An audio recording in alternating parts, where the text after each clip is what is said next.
ബഹിരാകാശം മനുഷ്യന്റെ ഭാവനയെ അതിശയിപ്പിക്കുന്ന അതിരുകളില്ലാത്ത ഒരു ലോകം.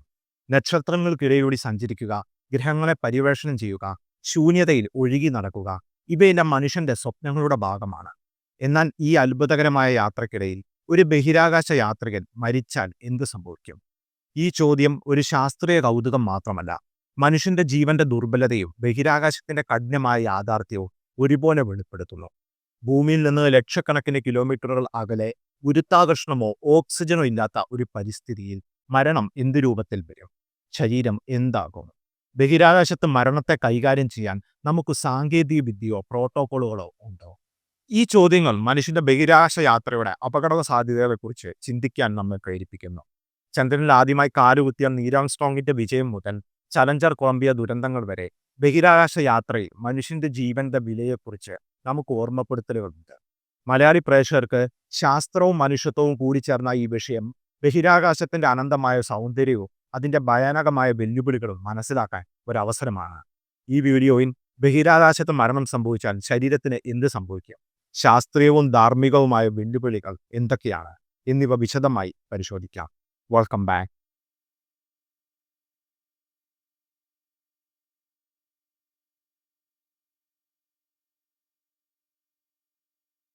ബഹിരാകാശത്ത് ശൂന്യത അഥവാ വാക്കം എന്ന അവസ്ഥയാണ് നിലനിൽക്കുന്നത്. ഭൂമിയിലെ അന്തരീക്ഷം, ഓക്സിജൻ, മർദ്ദം, താപനില എന്നിവയൊന്നും ഇവിടെയില്ല. ഒരു വ്യക്തി ബഹിരാകാശത്ത് സ്യൂട്ടില്ലാതെ ശൂന്യതയിൽ എത്തിപ്പെട്ടാൽ മരണം ഏതാനും നിമിഷങ്ങൾക്കുള്ളിൽ സംഭവിക്കും. ഓക്സിജൻ ലഭ്യമല്ലാത്തതിനാൽ 15 മുതൽ 30 സെക്കൻഡിനുള്ളിൽ ബോധം നഷ്ടപ്പെടും. തുടർന്ന് 1-2 മിനിറ്റിനുള്ളിൽ ശ്വാസം നിലയ്ക്കും. എന്നാൽ മരണം സംഭവിച്ച ശേഷം ശരീരത്തിന് എന്താകും സംഭവിക്കുക? ശൂന്യതയിൽ ശരീരത്തിലെ ദ്രാവകങ്ങൾ, പ്രത്യേകിച്ച് രക്തം, തിളയ്ക്കാൻ തുടങ്ങും. ഇത് ശരീരത്തിന്റെ അവയവങ്ങളെ വികലമാക്കും. എന്നാൽ ബഹിരാകാശത്തിന്റെ തണുപ്പ് ശരീരത്തെ മരവിപ്പിക്കും. ശരീരം അഴുകുന്നത് തടയപ്പെടും. ഭൂമിയിൽ ശരീരം അഴുകുന്നത് ബാക്ടീരിയകളുടെ പ്രവർത്തനം മൂലമാണ്. എന്നാൽ ബഹിരാകാശത്ത് ഓക്സിജൻ ഇല്ലാത്തതിനാൽ ഈ പ്രക്രിയ നടക്കില്ല. അതിനാൽ ശരീരം മമ്മിഫൈ ആയി ഒരു മഞ്ഞുതുള്ളി പോലെ മോർച്ചറിയിൽ വെച്ച അവസ്ഥയിൽ നിലനിൽക്കും. ബഹിരാകാശ യാത്രികർ സാധാരണയായി പേടകത്തിനുള്ളിലാണ് സഞ്ചരിക്കുന്നത്. ഇവിടെ ഓക്സിജൻ, താപനില, മർദ്ദം എന്നിവ നിയന്ത്രിക്കപ്പെട്ടിരിക്കുന്നു. എന്നാൽ ഒരു യാത്രികൻ മരിച്ചാൽ ശരീരം എന്തു ചെയ്യും? ചരിത്രപരമായി ഇത്തരം സാഹചര്യങ്ങൾ അപൂർവമാണ്. പക്ഷേ 1971 സോവിയറ്റ് യൂണിയന്റെ സോയൂസ് 11 ദൗത്യം ഒരു ഉദാഹരണമാണ്. 3 ബഹിരാകാശ യാത്രികർ, ജോർജി ഡോബ്രോവോൾസ്കി, വിക്ടർ പക്സയേവ്, വ്ളാദിസ്ലോവ് വോൾക്കോവ് എന്നിവർ ഭൂമിയിലേക്ക് മടങ്ങുമ്പോൾ പേടകത്തിലെ മർദ്ദം കുറഞ്ഞതിനാൽ മരിച്ചു. എന്നാൽ അവരുടെ ശരീരങ്ങൾ ഭൂമിയിലെത്തിച്ച് ബഹുമാനപൂർവ്വം പിന്നീട് സംസ്കരിച്ചു. അതുകൊണ്ട് തന്നെ നിലവിൽ ഒരു ബഹിരാകാശ യാത്രികൻ പേടകത്തിനുള്ളിൽ മരിച്ച ശരീരം ഭൂമിയിലേക്ക് മടക്കി കൊണ്ടുവരാനാണ് സാധ്യത. എന്നാൽ ചൊവ്വയിലേക്കുള്ള ദീർഘദൂര ദൗത്യങ്ങളിൽ ഇത് അസാധ്യമായേക്കാം. ശരീരം പേടകത്തിനുള്ളിൽ സൂക്ഷിക്കുന്നത് മറ്റ് യാത്രികരുടെ മാനസികവും ശാരീരികവുമായ ആരോഗ്യത്തെ ബാധിക്കും. അതിനാൽ നാസയും മറ്റ് ബഹിരാകാശ ഏജൻസികളും ഇത്തരം സാഹചര്യങ്ങൾക്കായി പ്രോട്ടോക്കോളുകൾ വികസിപ്പിക്കുന്നുണ്ട്. ബഹിരാകാശത്ത് മരണം കൈകാര്യം ചെയ്യുന്നത് ശാസ്ത്രീയമായും ധാർമ്മികമായും സങ്കീർണമാണ്. ശരീരം ബഹിരാകാശത്ത് വലിച്ചെറിയുന്നത് ഒരു ഓപ്ഷനല്ല. കാരണം അത് ബഹിരാകാശ മാലിന്യമായി മാറുകയും മറ്റു പേടകങ്ങൾക്ക് അപകടം സൃഷ്ടിക്കുകയും ചെയ്യും. കൂടാതെ മരിച്ച വ്യക്തിയുടെ ബഹുമാനവും സംസ്കാരവും നമ്മൾ പരിഗണിക്കേണ്ട ഒരു കാര്യമാണ്.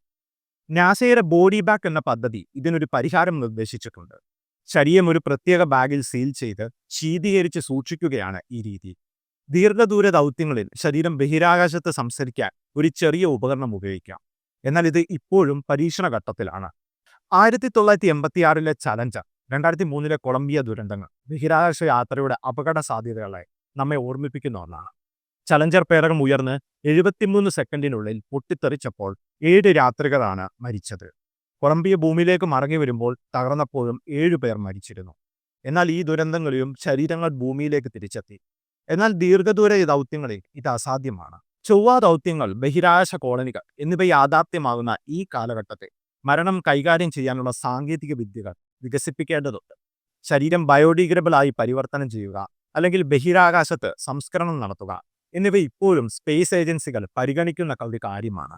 ബഹിരാകാശ യാത്ര മനുഷ്യന്റെ ധൈര്യത്തിന്റെയും ശാസ്ത്രീയ മികവിന്റെയും പ്രതീകമാണ്. എന്നാൽ അതിന്റെ അപകട സാധ്യതകൾ അവഗണിക്കാനാവില്ല. ബഹിരാകാശത്ത് മരണം എന്നത് ശാസ്ത്രീയവും ധാർമ്മികവുമായ വെല്ലുവിളികൾ ഉയർത്തുന്നു. സൊയൂസ് 11, ചലഞ്ചർ, കൊളംബിയ ദുരന്തങ്ങൾ നമ്മെ ഓർമ്മിപ്പിക്കുന്നത് ബഹിരാകാശ യാത്രയിൽ ജീവന്റെ വില അമൂല്യമാണെന്നാണ്. ശരീരം ശൂന്യതയിൽ ശീതീകരിക്കപ്പെടുകയോ പേടകത്തിനുള്ളിൽ സൂക്ഷിക്കപ്പെടുകയോ ചെയ്യുമെങ്കിലും മനുഷ്യന്റെ മരണത്തോടുള്ള ബഹുമാനം എല്ലാ സാഹചര്യങ്ങളിലും നിലനിർത്തേണ്ടതുണ്ട്. മലയാളി പ്രേക്ഷകർക്ക് ഈ വിഷയം ശാസ്ത്രത്തിന്റെ അത്ഭുതങ്ങളോടൊപ്പം മനുഷ്യന്റെ ദുർബലതയെക്കുറിച്ചും ചിന്തിക്കാൻ പ്രേരിപ്പിക്കുന്നു. ഭാവിയിൽ ചൊവ്വയിലോ മറ്റ് ഗ്രഹങ്ങളിലോ മനുഷ്യൻ കോളനികൾ സ്ഥാപിക്കുമ്പോൾ മരണത്തെ കൈകാര്യം ചെയ്യാനുള്ള പുതിയ മാർഗങ്ങൾ നാം കണ്ടെത്തിയിരിക്കും. ബഹിരാകാശത്തിന്റെ അനന്തമായ ശൂന്യതയിൽ മനുഷ്യന്റെ ജീവനും മരണവും ഒരുപോലെ പ്രധാനമാണ്. അതിനാൽ ഈ യാത്രയിൽ ശാസ്ത്രവും മനുഷ്യത്വവും കൈകോർത്ത് മുന്നോട്ട് പോകേണ്ടതുണ്ട്. ഈ വീഡിയോ ഇഷ്ടമായാൽ തീർച്ചയായും വീഡിയോയ്ക്ക് ഒരു ലൈക്ക് നൽകുക. അതോടൊപ്പം ചാനൽ സബ്സ്ക്രൈബ് ചെയ്യാത്തവരാണെങ്കിൽ സബ്സ്ക്രൈബ് ചെയ്ത് ബെല്ലൈക്കൺ അമർത്തുക. അപ്പോൾ അടുത്ത വീഡിയോയിൽ വീണ്ടും കാണാം. നന്ദി, നമസ്കാരം.